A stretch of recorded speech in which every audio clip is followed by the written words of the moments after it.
Добар ден, драги дечиња, мили мои другарчиња. Како сте? Јас сум воспитувачка Благица од градинка Астиво, клон Виножито од Штип. Поздрав пред се до моите дечиња од мала група од градинка Виножито. Многу ми недостасувате и се надевам дека наскоро пак ќе се дружиме. Пред да ви ја раскажам оваа убава приказна, прво да видиме дали знаете вие колку прстиња има на едно ваше раче. Ајде да почнеме да броиме. 1, 2, 3, 4, 5.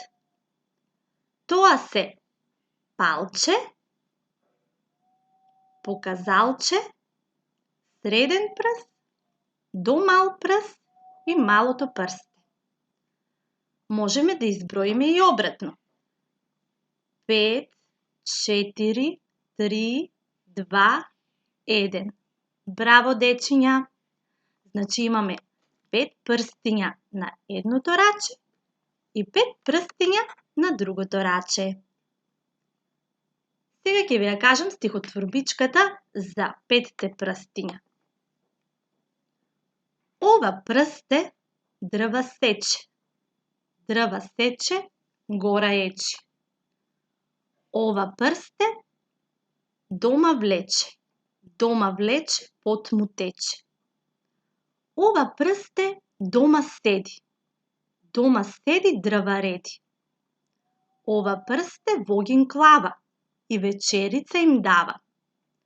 Малечкото сал се смее, јаде, пие и се грее. Ова прсте дрва сече. Дрва сече, гора ечи. Ова прсте дома влече. Дома влече, пот му тече. Ова прсте дома седи. Дома седи, дрва реди. Ова прсте воган клава и вечерица им дава. Малечкото сал се смее, јаде, пие и се грее. А сега да започнеме со една многу убава приказна, која се вика Малото џуџе кое мораше да остане дома. Малото џуџе беше збунето. Зошто мора да остане дома? Зарем не знаат сите колку малите џуџиња сакаат да шетаат? Не можеше да оди во училиште за џуџиња. Не можеше да игра со своите пријатели во шумата и неговите пријатели не можеа да го посетуваат.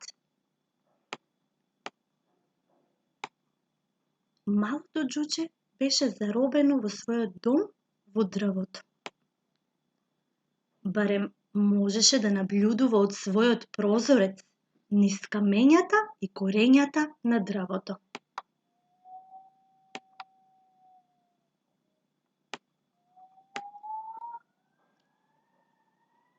Тоа можеше да види многу работи. Малите мравки брзаа. Бубачиња со разни бои скокаа горе долу по листовите. А зајачињата со големи уши скокаа во дупките, па се враќаа назад повторно во нив.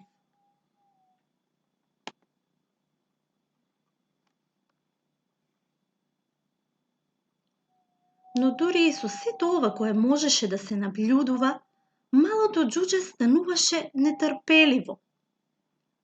Зошто мораше да остане дома? Не му имаше смисла тоа што не може да шета.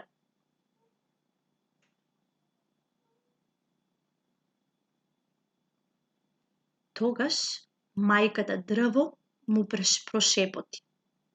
Нештата не се онакви како што беа, но верувај ми, наабрку ќе бидеш повторно слободен. Верувај ми, верувај ми.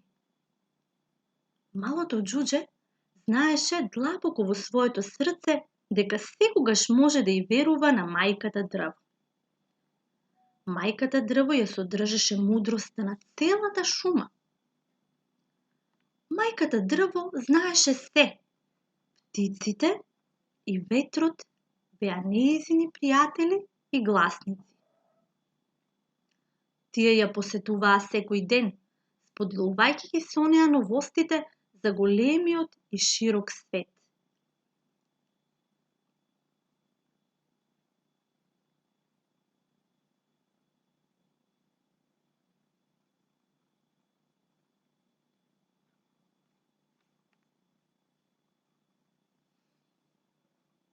Малото џуџе можеше да ги слушне птиците кога доаѓаа.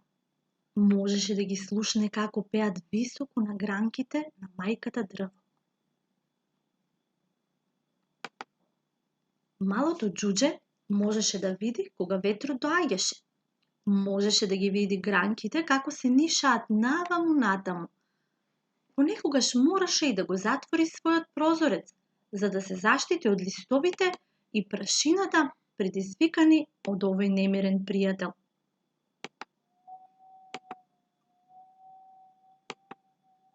Секој ден мајката дрво продолжуваше да му шепоти. Нештата не се онакви какви што беа, но верувај ми, напреку ќе бидеш повторно слободен.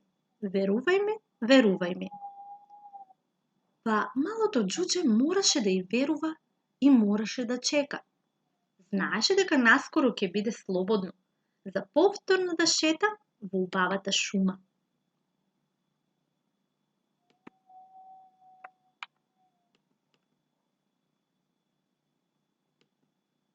А додека чекаше, беше изненадено колку многу работи можеше да ги прави во својот мал, удобен дом во дрвото.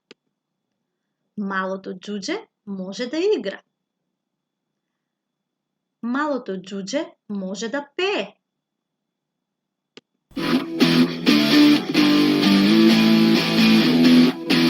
Малото џуџе можеше да свири. Малото џуџе можеше да готви и чисти.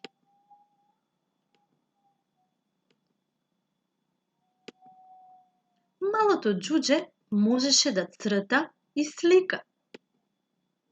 Малото џуџе можеше да чита. Што се друго може малото џуџе да прави дома? Ајде, деца, една мала задача за вас. Да размислите. Што се друго може ова џуџенце да прави дома? Па може на еден лист од блок да си нацртате кои работи се може да ги прави џуџето, а исто така и вие да бидете малото џуџенце и да смислите кои други работи можете да ги правите по дома. Заедно со вашите родители можете тоа да си го раскажете и да си го нацртате.